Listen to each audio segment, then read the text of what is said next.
할렐루야. 네, 소개받은 대로 아프리카 케냐에서 사역하고 있는 신재욱 선교사입니다. 케냐는 아프리카에 있고 면적은 한국의 5배에서 6배 정도 됩니다. 근데 인구는 한 5,200만에서 한 5,500만 사이라고 추정을 하고 있습니다.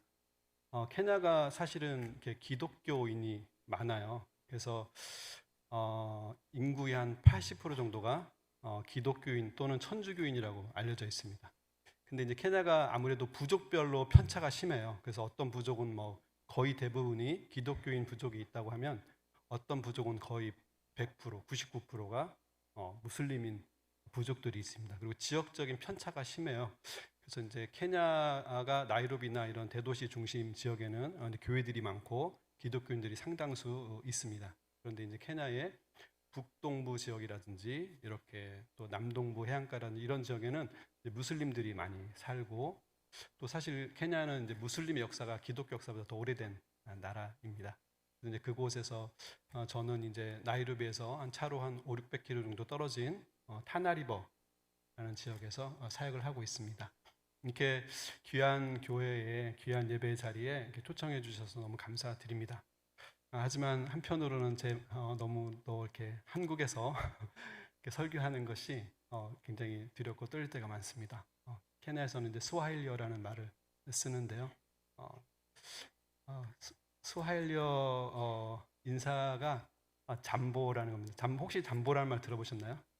잠보가 그냥 안녕, 뭐 안녕하세요 이 정도인데요. 잠보 이렇게 인사합니다.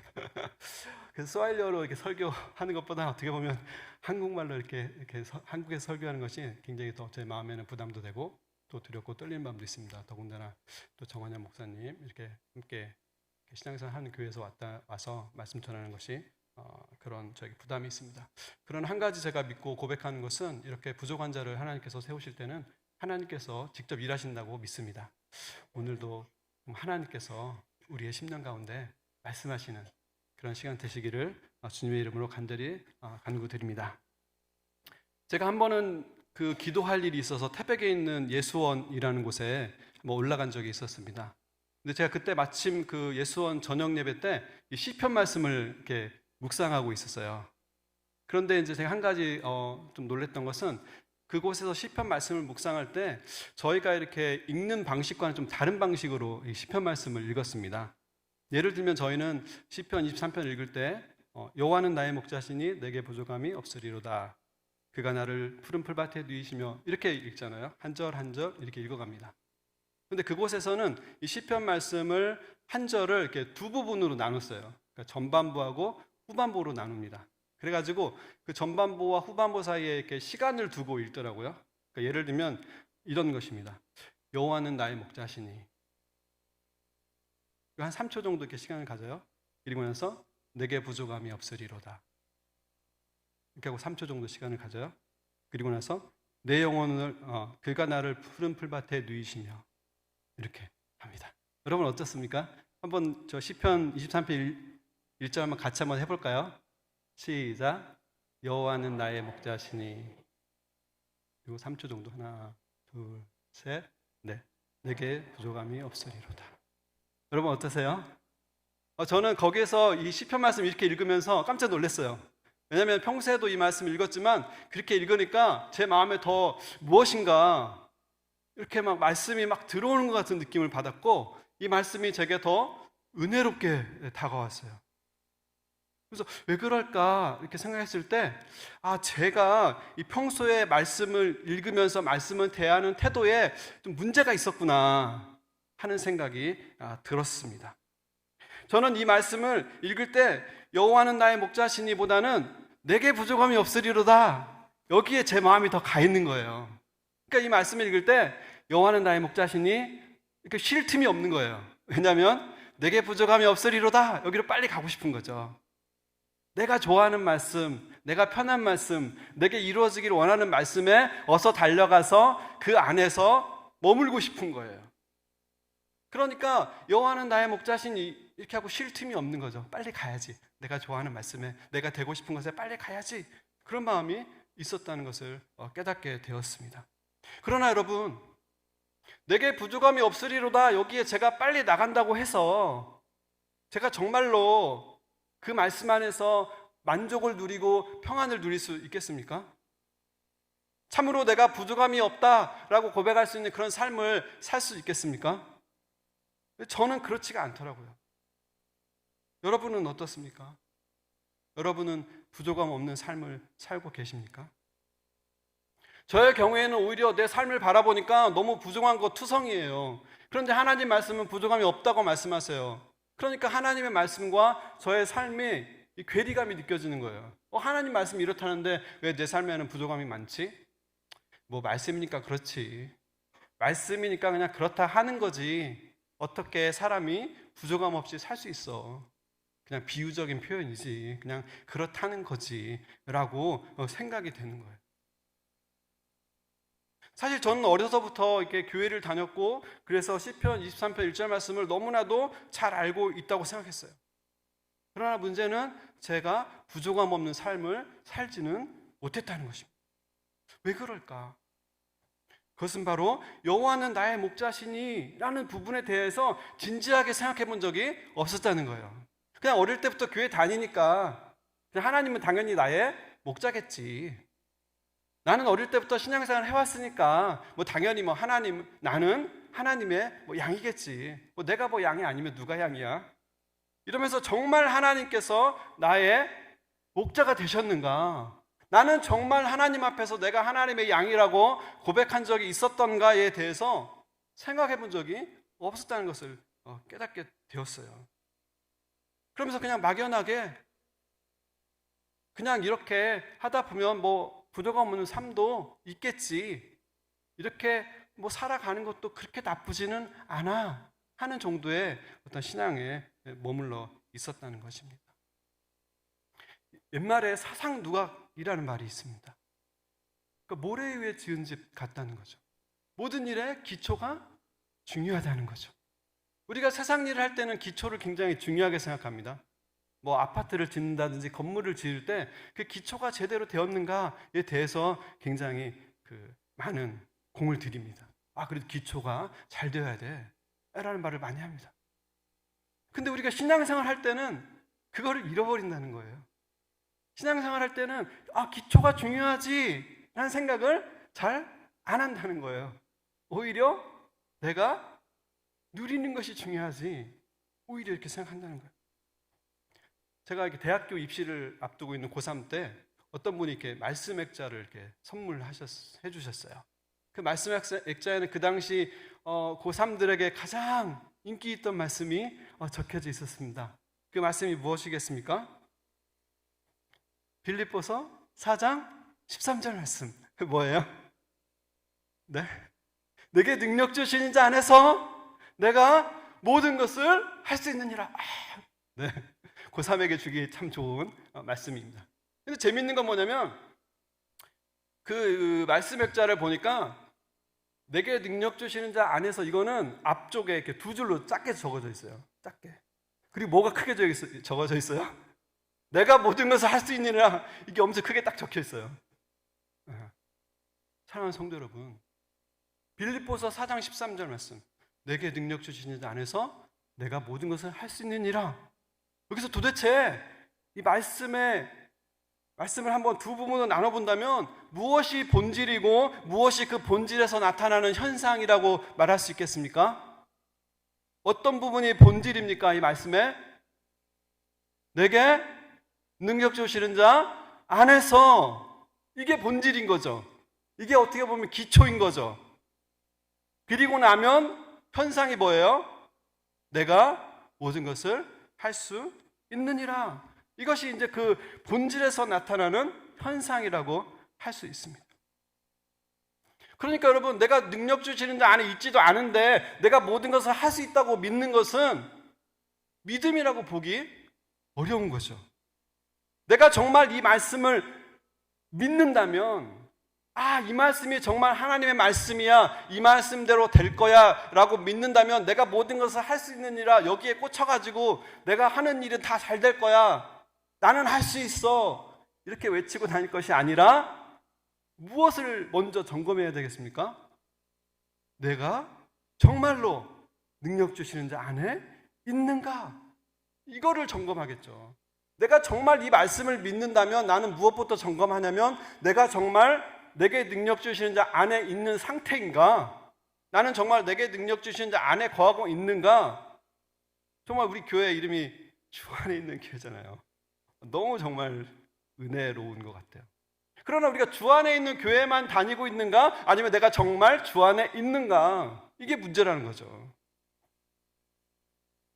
그러니까 내가 정말 이 말씀을 믿는다면 나는 먼저 주 안에 거하는 것, 내게 능력 주신 데 거하는 것을 최우선해서 애쓸 거라는 거죠. 그러면 그거에 따라서 열매가 맺혀지겠다는 거죠. 여러분, 시편 23편 1절의 말씀도 마찬가지 아니겠습니까? 시편 23편 1절의 말씀에서 무엇이 본질이고 무엇이 현상이라고 말할 수 있겠습니까? 여호와는 나의 목자시니, 이게 바로 본질이겠죠. 이게 바로 기초겠죠. 그럼 여기서 나타나는 게 뭐예요? 내가 부족함이 없다 라는 현상이 나타나는 거죠. 그러니까 우리가 부족함 없는 삶을 살려면 무엇부터 점검해야 되겠습니까? 여호와가 나의 목자신가? 이거부터 점검을 해야 되는 거죠. 왜 내 삶에 이렇게 부족한 것이 많은가에 대한 의문을 우리가 갖는다면 무엇을 점검해야 되겠어요? 여호와가 나의 목자가 되셨는가를 점검해야 된다는 거죠. 사랑하는 성도 여러분, 여러분은 정말 여호와가 나의 목자십니까? 라는 질문에 저 무엇이라고 대답하시겠습니까? 여러분, 여호와가 나의 목자가 되셨다는 분명한 믿음의 고백이 있으십니까? 근데 문제는 뭐냐면 많은 사람들이 안 믿는다는 거예요. 그렇게 안 믿는다는 거예요. 여호와는 나의 목자시니 내가 부족함이 없으리로다 라고 말하지만 실제로는 안 믿는다는 거예요. 많은 분들이 여호와는 나의 목자시다라고 했을 때 여호와만 나의 목자시다라고 믿지는 잘 않는다는 거예요. 여호와가 나의 목자신 거는 같지만 여호와만 나의 목자 되신 거는 뭔가 부족하다고 느끼는 거예요. 그래서 여호와도 나의 목자지만 나의 부족함을 채워줄 어떤 다른 목자도 원하는 마음들이 우리 가운데 있다는 거죠. 그래서 사람들이 하나님 말고도 다른 목자를 모시기를 원한다는 거예요. 여러분, 이스라엘 백성들이 가나안 땅에 갔을 때 하나님을 섬겼지만 또한 동시에 누구를 섬겼습니까? 바알을 섬겼어요. 왜냐, 하나님만으로는 부족하다고 생각하기 때문에. 광야에서는 모르겠지만 이제 가나안 땅에서는 하나님만으로는 부족하기 때문에 물론 하나님도 섬기지만, 우리를 구원해 주신 하나님도 섬기지만, 우리를 가나안 땅으로 인도하신 하나님도 섬기지만, 그러나 가나안 땅에서 우리를 축복할 수 있는 그 누군가가 필요하다라고 여긴 거죠. 그래서 오늘날을 살아가는 많은 사람들이 여호와를 나의 목자로 여기는 것 같지만, 그러나 그것으로는 부족하여 나를 축복해줄, 내 삶을 부족함 없이 만들어줄, 내 삶을 평안으로 인도해줄 다른 목자를 찾고자 하는 마음들이 있다는 것입니다. 그래서 실제로 세상에 많은 것들이 우리에게 와서 목자가 되어주겠다고 얘기해요. 돈이 와서 내가 너의 목자가 되어줄게. 명예가 와서 내가 너의 목자가 되어줄게. 너의 삶을 더 볼만하게 만들어줄게. 너의 삶을 더 칭찬받게 만들어줄게. 또 인기가 와서, 요즘엔 지식과 정보가 나의 목자가 되어주겠다고 얘기합니다. 내가 너의 길을 이끌어줄게. 너의 어두운 길을 밝혀줄게. 성도 여러분, 이런 것들이 우리에게 와서 너에게 부족함 없는 삶을 주겠다, 평안한 삶을 주겠다라고 약속하는 시대에 우리가 살고 있습니다. 그럴 때 우리는 과연 여호와만이 나의 목자가 되신다 라고 고백하느냐 이겁니다. 이 말씀을 정말 우리가 믿고 있다면 주님만이 나의 목자가 되십니다 라고 고백할 수 있겠죠. 지금 많은 사람들이 우리에게 와서 목자가 되어주겠다고 하는 것, 그것은 주님께서 이렇게 말씀하십니다. 그들은 결국 우리를 도적질하고 죽이고 멸망하는 강도요 절도다. 요한복음 10장에 보면 선한 목자는 양의 이름을 부른다고 이야기합니다. 선한 목자는 우리의 이름을 부릅니다. 그러나 세상의 거짓 목자들은 우리들을 숫자로 보기 원합니다. 너 연봉이 얼마나 돼? 너 아파트 평수는 얼마나 돼? 너 그래 너는 젊어? 어때? 심지어 요즘에는 SNS에 매달립니다. 구독자 수가 얼마나 돼? 좋아요 몇 개나 받았어? 그런 것들은 우리들을 여전히 숫자로 말하고 싶어하고 숫자로 평가하면서 그 숫자를 늘려보라고 얘기합니다. 그 숫자를 조금만 더 늘려. 그러면 너는 행복해질 거야. 그 숫자를 조금만 더 늘려봐. 그러면 너는 부족함 없는 삶을 살 거야. 사랑하는 성도 여러분, 세상의 거짓 목자들이 하는 이야기가 이것입니다. 너가 가진 숫자를 늘려봐. 그리고 그 숫자를 자랑해. 그러면 너는 부족함 없는 삶을 살 거야. 사랑하는 성도 여러분, 그러나 정말 그렇습니까? 그렇지가 않다는 거예요. 그렇지가 않다는 거예요. 세상이 말하는 그 숫자를 아무리 들려도 우리는 참된 평안과 만족을 누릴 수가 없다는 거예요. 세상의 숫자는 우리들에게 진정한 목자가 되어주지 못한다는 것입니다. 그런데 진정한 목자가 되어주지 못하는 것들을 나의 목자로 삼아서야 내가 부족함 없는 삶을 살 수 있겠습니까? 그렇지가 않다는 거죠. 우리가 진정으로 부족함 없는 삶을 살길 원한다면, 정말 참 만족과 평안의 삶을 살길 원한다면 그 본질, 그 삶의 본질이 되시고 그 삶의 근거가 되시고 그 삶의 기초가 되시는 여호와 하나님을 나의 목자로 모셔야 된다는 것입니다.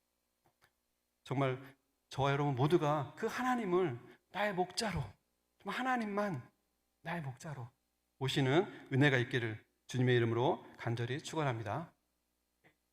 사랑하는 성도 여러분, 그렇다면 누가 하나님을 자신의 목자로 모실 수 있습니까? 누가 하나님을 자신의 목자로 모실 수 있습니까? 그것은 자기가 양이란 사실을 깨달은 것입니다. 깨달은 사람입니다.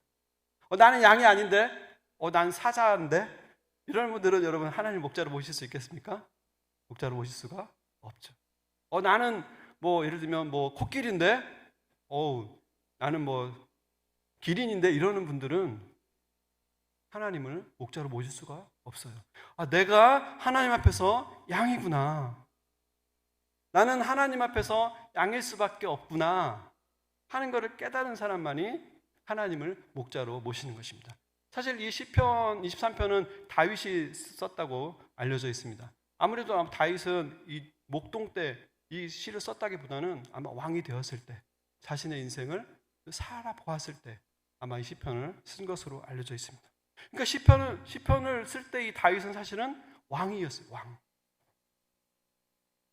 그러나 그 이스라엘의 위대한 왕이라는 그 다윗도 하나님 앞에서 철저하게 양이 되어서 이 시편을 쓰고 있다는 것을 알 수 있습니다.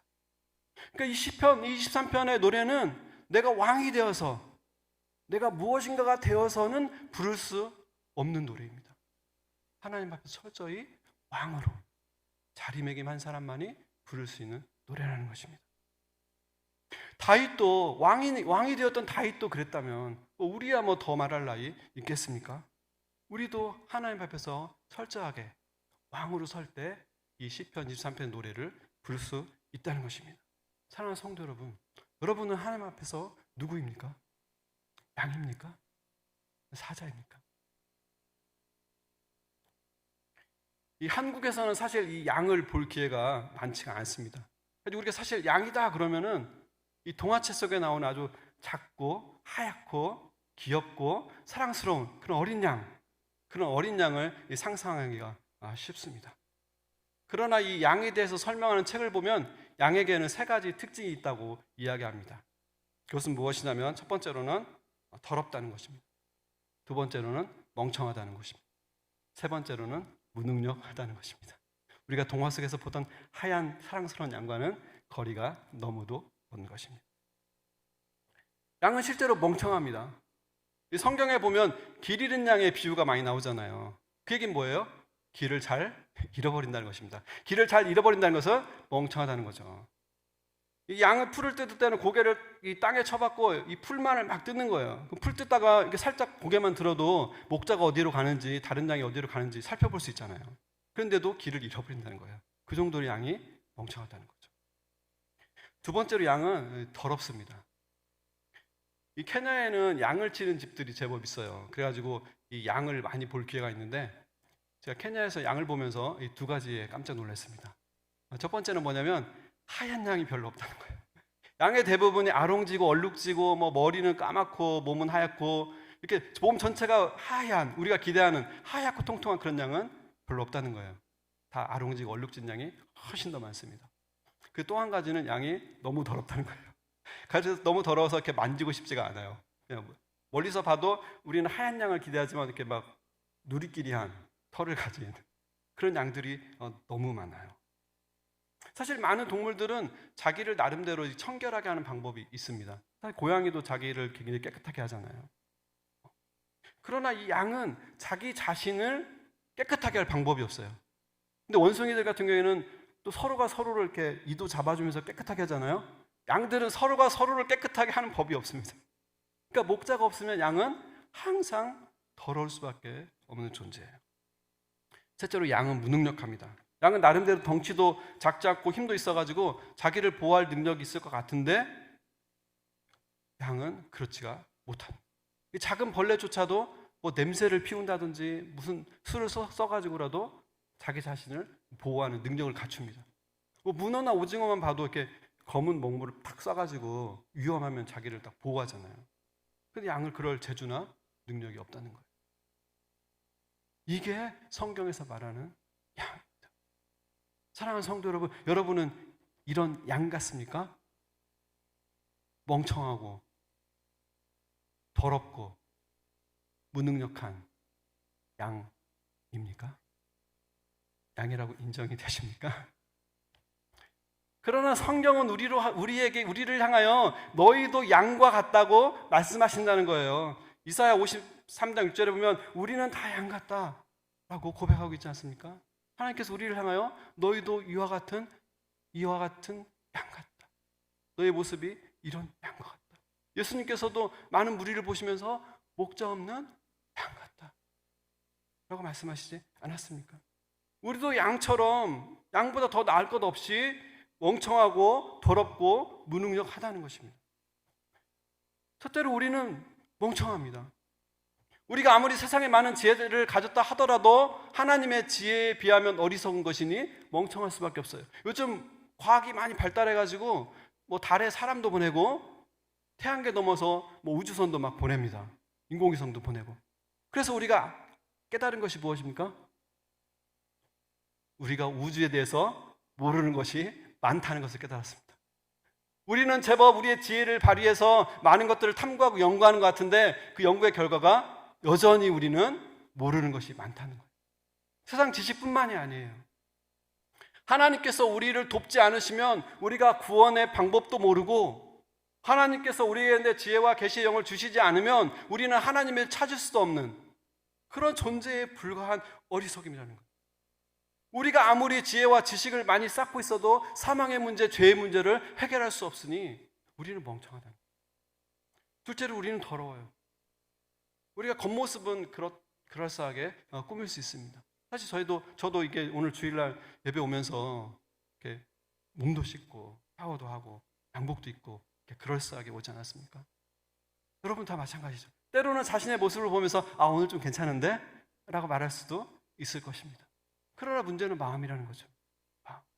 우리가 겉모습은 꾸며낼 수 있어도 우리의 죄된 마음, 우리의 죄를 향한 이 정욕들, 우리의 이기심들, 우리의 교만들, 이것들은 우리가 어떻게 하지 못한다는 거죠. 그러니까 성경은 모든 사람이 죄를 범하였음에 하나님의 영광에 이르지 못하더니라고 말씀하시는 것입니다. 그만큼 우리는 더러운 존재라는 거예요. 더 문제는 뭐냐면 이 더러운 것에서 우리 스스로를 깨끗하게 할 능력이 없다라는 거예요. 우리가 더러운 건 알지만 더러운 걸 가리고 싶지만 이 더러운 것을 어떻게 해볼 수 없는 무능력한 존재라는 것입니다. 우리가 아무리 노력을 해도 나 하나의 죄의 문제도 해결할 수 없는 이 무능력함에 있다라는 거예요. 정말 선을 행하고 싶지만 선을 행할 수 없는 무능력함에 있다라는 거죠. 많은 시험과 유혹이 오늘날 닥쳐옵니다. 그러나 누가 자신 있게 그 많은 유혹과 시험을 이겼다고 말할 사람이 누가 있겠습니까? 작은 시험에도 사실은 흔들리고 무너지고 넘어지는 것이 우리 아닙니까? 저 상대방이 조금만 나를 기분 나쁘게 해도 금방 분노가 일어나서 나의 이 말끔한 모습이 허물어지는 것이 우리들의 모습 아닙니까? 그만큼 우리는 정말 양과 같이 어리석고 더럽고 무능력하다는 거예요. 하나님께서는 이런 우리를 양과 같다 하시는 거예요. 근데 놀라운 사실은 뭐냐면 이 하나님께서 더럽고 멍청하고 무능한 우리를 부르신다는 것입니다. 그냥 그대로 내버려 두신 것이 아니라 예수 그리스도를 우리 가운데 보내셔서 이 더럽고 무능하고 멍청한 나를 그리스도의 사랑으로 부르신다는 거예요. 여러분, 이 그리스도의 부르심에 누가 응답할 수 있습니까? 내가 양이라는 것을 깨달은 사람이 응답하는 것입니다. 내가 정말 하나님 앞에 섰을 때 정말 더러운 존재라는 거, 내가 하나님 앞에 섰을 때 아무것도 할 수 없는, 선이라고는 행할 수 없는 그런 존재라는 것이 고백되는 사람, 내가 아무리 지혜 있다고 말하지만 내 영혼 어떻게 할 수 없다는 거 아는 사람, 내가 아무리 지혜 있다고 하지만 나의 죄의 문제 내가 어떻게 할 수 없다는 거 아는 사람, 그런 사람만이 우리를 양같이 보시고 우리를 부르러 오신 예수님께 나갈 수 있는 것입니다.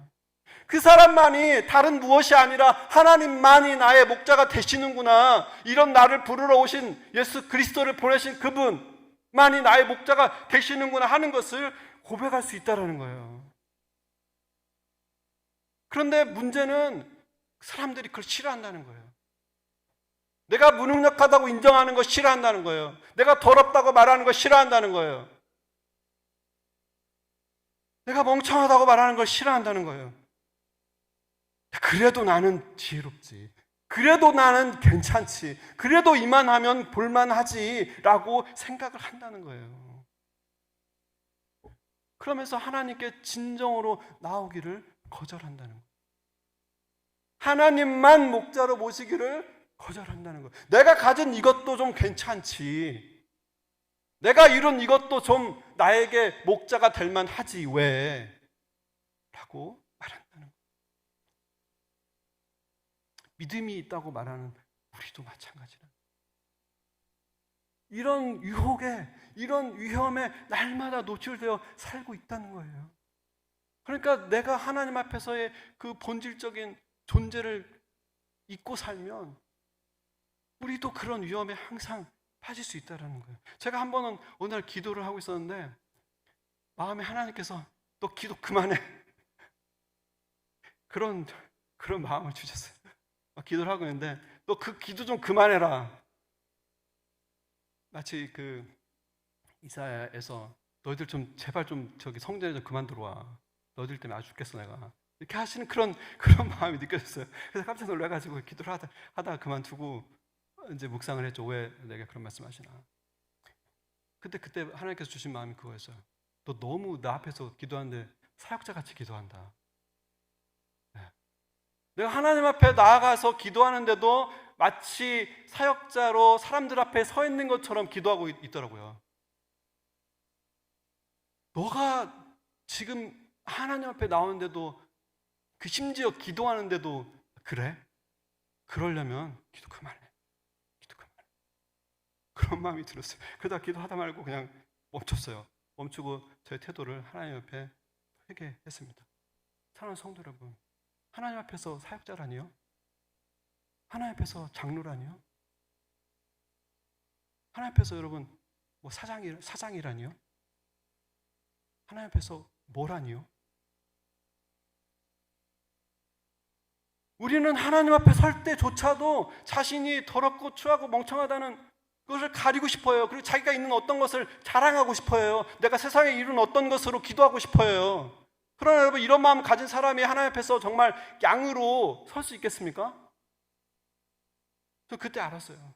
내가 세상에서 이룬 어떤 것, 잘못하면 하나님 앞에서 내가 온전히 서는데, 내가 진실하게 서는데 방해될 수 있겠구나. 내가 오랫동안 신앙생활을 했다는 그 연수, 잘못하면 내가 하나님 앞에서 온전하게 진실하게 서는데 방해될 수 있겠구나. 내가 무엇인가 교회에서 많은 사역을 감당하고 있다는 것, 그거 잘못하면 하나님 앞에 온전히 서는데 걸림돌이 될 수 있겠구나. 좀 하나님을 제대로 만나지 않고 하나님과의 깊은 만남 없이 연수만 쌓이는 신앙생활, 하나님을 깊이 만나지 못한 채 세상에서 이루어가는 어떤 그거 걸림돌 될 수 있겠다. 걸림돌 될 수 있겠다. 사랑하는 성도 여러분, 하나님 앞에서 자기 자신을 자랑하는 사람 하나님을 목자로 모실 수 없습니다. 하나님보다 내가 가진 것이 더 소중한 사람 하나님을 목자로 모실 수가 없어요. 하나님 앞에서 사람들의 칭찬을 더 좋아하는 사람, 하나님 앞에서 사람들 앞에서의 그 체면을 더 챙기는 사람 하나님을 목자로 모실 수가 없습니다. 정말 내가 양이라는 것, 하나님 앞에서 내가 양과 같은 존재라는 것을 깊이 깨달은 사람, 그리고 그런 양 같은 나를 예수 그리스도의 보혈을 통하여 불러주셨다는 그 은혜에 감격하는 사람, 그 사람만이 하나님을 나의 목자로, 하나님만을 나의 목자로 모실 수 있는 사람입니다. 사랑하는 성도 여러분, 정말 여러분 하나님만을 나의 목자로 모셨습니까? 정말 여러분 철저하게 하나님 앞에서 내가 양된 존재, 양과 같은 존재라는 것을 깨닫고 또 그런 나를 불러주신 하나님의 은혜에 감격하셨습니까? 정말 성령 하나님께서 이 시간 우리의 심령을 조명하셔서 정말 그럼에도 불구하고 오늘 이 순간 정말 하나님만을 나의 목자로 오시는가 좀 점검하게 하시고 우리의 정말 진실한 고백을 통해서 하나님만을 나의 목자로 모시는 큰 은혜가 여러분 가운데 있기를 간절히 소망합니다. 그러면 정말 내가 하나님을 나의 목자로 모셨다면, 주님만을 나의 목자로 모셨다면, 하나님만을 나의 목자로 모신 사람의 가장 큰 특징은 무엇이겠습니까?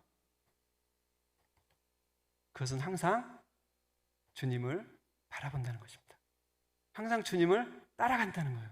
여러분, 양이 가장 잘하는 일이 무엇입니까? 그렇게 멍청하고 더럽고 또 무능력한 그 양이 잘하는 것 하나가 딱 있습니다. 그게 무엇입니까? 목자를 따라가는 것입니다. 목자를. 여러분, 그 멍청하고 무능한 그 양들이 지금까지 수천 년을 생존할 수 있었던 이유가 무엇입니까? 목자를 따라갔기 때문입니다. 목자를. 양이 잘하는 일은 목자를 따라가는 일이고, 양이 할 수 있는 일은 목자를 따라가는 일이고, 목자를 따라가는 일 때문에 양은 지금까지 살아남은 거예요. 목자를 따라가는 것 하나, 그거 하나 잘해서 양들은 부족함 없는 삶을 살 수 있는 거예요. 여러분, 우리도 마찬가지 아니겠습니까? 우리가 하나님을 목자로 모셨다면 우리가 제일 잘하는 것 무엇이어야겠습니까? 하나님을 따라가는 걸 제일 잘해야죠. 양이 제일 잘하는 것이 하나님 목자 쫓아다니는 것이라니까요. 그럼 우리가 하나님 앞에서 저는 하나님의 양입니다, 이렇게 고백을 했어요. 그럼 우리가 가장 잘 해야 되는 것이 무엇이겠습니까? 하나님을 따라가는 거겠죠. 양의 삶에서 가장 중요한 것이 무엇이겠습니까? 목자를 따라가는 거겠죠. 그러면 하나님의 양된 우리의 인생에 있어서 가장 중요하고 내가 가장 힘써야 될 일은 무엇이겠습니까? 목자 되신 하나님을 따라가는 거겠죠. 목자 되신 하나님을 어찌하든지 붙들고 있는 거겠죠. 내가 진짜로 하나님의 양이라면. 여러분, 내가 하나님의 양이 됐는데 목자를 따라가는 것을 등한시한다. 목자를 따라가는 일에 게을리한다. 목자는 저쪽에 가고 있는데 나는 여전히 여기가 좋아서 여기서 풀을 먹고 있다. 여러분, 그런다면은 이 양이 저 목자의 양이라고 할 수 있습니까? 할 수 없죠. 우리도 마찬가지 아니겠습니까? 내가 하나님의 양이라고 고백한다면 하나님 가시는 곳을 따라가야죠. 내가 여기에 있으면서 하나님 이리 좀 오세요. 하나님 좀 이리 좀 오세요. 왜 이렇게 이리 안 오십니까? 왜 여기 안 오셔서 나를 안 도와줍니까? 이렇게 해야 되겠습니까? 아니죠. 그건 하나님이 나의 목자라는 게 목자가 아니라는 걸 뜻하는 겁니다. 내가 말로는 하나님이 나의 목자라고 말하고 있는지 모르겠지만 나의 태도로는 하나님은 나의 목자 아니에요. 나는 하나님 안 따라가요 하는 거랑 똑같은 거 아닙니까?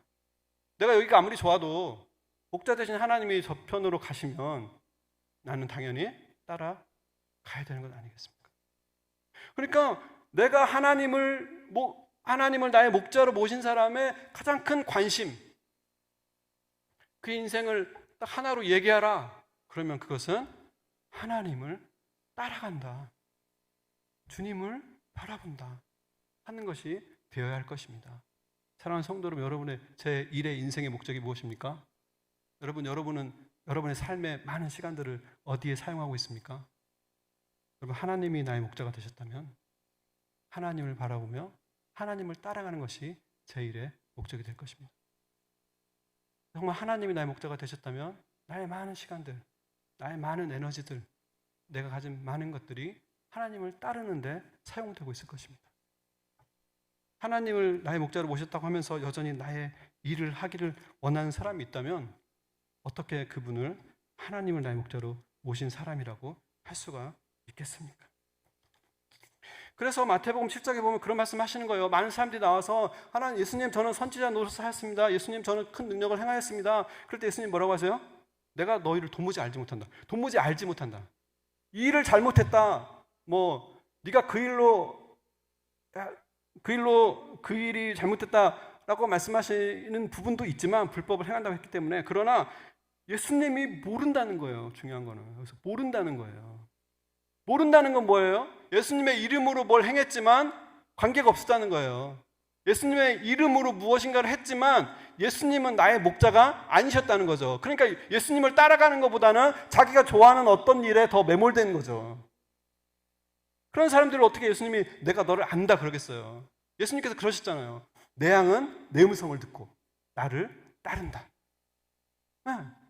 그러니까 이 사람들은 예수님의 이름으로 뭔가를 한 것 같지만 예수님의 음성을 듣지 않은 거죠. 예수님을 따르지 않은 거죠. 그러니까 예수님이 불법을 행하는 자들아, 그 행한 일조차도 예수님 안에서 한 게 아니기 때문에, 그러면서 내가 너를 도무지 알지 못한다. 내게서 떠나가라. 그러니까 내가 지금 하나님을 목자로 모시고 있는지를 알 수 있는 방법은 내가 예수님을 얼마나 따라가고 있는지, 내 인생의 가장 중요한 것은 그것을 여기는지라고 생각한다는 것입니다. 그러고 나니까 하나님이 나의 목자로 모신다는 것이 무엇인지를 깨닫고 나니까 이 땅에서의 성공과 실패, 내가 어떤 무엇인가를 이루어내는 것이 예수님을 따르는 것만큼 중요하지 않다는 것을 깨닫게 돼요. 그러면은 그 베드로가 그 폭풍 속에 오시는 예수님을 보면서 주님이시면 나를 무리로 걷게 하소서, 이런 장면이 나오잖아요. 저는 사실 그때의 베드로가 너무 싫었습니다. 왜냐면은 제대로 걷지도 못할 거 가만히나 있지, 뭘 그 예수님하고 무리를 걷겠다고 나섰다가 포만 나게 물에 퐁당 빠지냐. 차라리 그럴 바에야 뱃전에 그냥 앉아있지. 뭘 그렇게 일을 벌여, 뭘 그렇게까지 나서, 그렇게까지 실패할 거면 하질 말지. 그런데 여러분, 인생이 그게 중요한 게 아니라 목자 대신 주님을 따라가고 주님과 동행하는 것이 가장 중요한 일이라는 것이 깨달아지자 이 장면이 새롭게 변했어요. 그렇다면 베드로만큼 예수님과 동행한 사람이 누가 있나? 베드로만큼 물 위에서까지, 그 폭풍우 치는 바다에서까지 예수님과 함께 해본 사람이 누가 있나? 이렇게 묵상이 됐어요. 그러니까 베드로가 부러워졌어요. 그냥 길 위를 걷는 정도가 아니라 폭풍우 치는 바다에서도 주님과 동행했던 사람, 그 시간이 비록 얼마 안 됐을지라도 그렇게까지 자기를 던져서 예수님과 함께 있기를 원했던 사람이 베드로구나. 나도 그러고 싶다. 나도 그러고 싶다. 그렇게까지 나도 주님과 동행해보고 싶다. 사람들의 눈에는 그것이 실패냐 성공이냐, 네가 너무 나댄 거 아니냐, 이런 가치로 판단할 수 있겠지만, 그러나 예수님만 바라보고 그 폭풍우까지도 뛰어들 수 있었던 그 베드로의 마음이 부럽다. 내 인생도 그렇게 사라지면 좋겠다. 나도 세상에서 말하는 성공과 실패에 매여서 그거 한번 이뤄보려고 바둥거리며 사는 인생이 아니라 주님이 부르시면 그 폭풍우 속의 바다라도 한번 뛰어들어 볼 수 있는 그런 사람, 그런 인생, 그런 하루하루 정말 한 번이라도 맛봤으면 좋겠다. 얼마나 그 예수님이 베드로의 심령 안에 충만하게 임했겠습니까? 예수님이 혹시라도 가까이 있는 것처럼 안 느껴질 때라도 그 사건이 베드로에게 얼마나 그 따뜻한 위로가 되었겠습니까? 사랑하는 성도 여러분, 그렇게 예수님과 동행해 보신 적 있습니까? 여러분의 폭풍 같은 인생 속에서도 주님이 부르실 때 내 주님, 주님이시며 나를 걷게 하소서 하며 그 바다에 한번 던져본 적 있습니까? 많은 분들이 천국에 대해서 이야기합니다. 천국이 어떤 곳일까요? 많은 것으로 설명할 수 있지만 분명하게 말할 수 있는 것 한 가지 있습니다. 그것은 천국이 주님과 영원히 사는 것이라는 것입니다. 여러분이 어떤 집에 방문했는데 그 집 주인하고 너무 불편해. 내 집같이 여기라고 하는데 일단 관계 자체가 불편해. 그러면 그 집에 그럼 여러분 오래 있고 싶습니까? 아니면 금방 나오고 싶습니까? 그 집에 있는 것 자체가 너무 불편하죠. 여러분, 천국의 주인이 누굽니까? 우리 주님이시죠. 근데 갔는데 너무 어색해. 여기서는 그래도 눈에 안 보이니까 어색하더라도 참을 수 있죠. 보이잖아요. 함께 있잖아요. 가까이 있잖아요. 우리가 느낄 만큼 가까이. 근데 너무 어색해. 여러분, 주님과 동행하는 것이 불편한 사람, 천국이 천국 되겠습니까? 이 땅에서도 불편한데 천국 가면 편하겠습니까? 천국은 나중에 죽어서 들어갈 때 준비하는 것이 아닙니다. 지금 준비하면 지금 나를 부르신 주님, 천국의 주인 되신 주님과 친하면 친할수록. 여러분, 천국 갔을 때 주님을 어떻게 만나고 싶습니까? 서먹하게, 어색하게 악수하면서 만나고 싶습니까? 아니면 주님을 와락 껴안으면서 주님 그러고 만나고 싶습니까? 네? 아니, 여러분 어떻게 만나실 수 있을 것 같아요? 정말 이렇게 막 껴안으실 수 있을 것 같아요? 아니면 좀 저쪽부터 주님께서 나를 불러주시기를 기다리면서 이렇게 쭈삣쭈삣 하실 것 같아요? 여러분 각자가 아시겠죠? 그게 어디서 결정됩니까? 오늘 내가 나를 양으로 부르신 그 주님과 얼마나 가까이 동행하며 사느냐, 내가 양으로서 나의 목자 되신 하나님을 얼마나 쫓아다니면서 그 일을 가장 중요한 일로 여기면서 사느냐, 이게 결정되는 것 아니겠습니까? 천국은 나중에 죽을 때 준비하는 게 아니에요. 지금부터 이미 준비가 되고 있는 거예요. 물론 사랑의 주님께서 우리를 안아주시겠죠. 그러나 나도 하나님이 나를 사랑하는 것처럼 나도 하나님을 사랑해서, 주님을 사랑해서 그렇게 안아야지. 이러고 이렇게 그냥 이러고 있으면 어떻게 되겠습니까? 그래서 생각하니까 하나님을 목자로 모신 자가 하나님과 동행한 것 이상의 일이 없다는 것이 깨달아졌어요.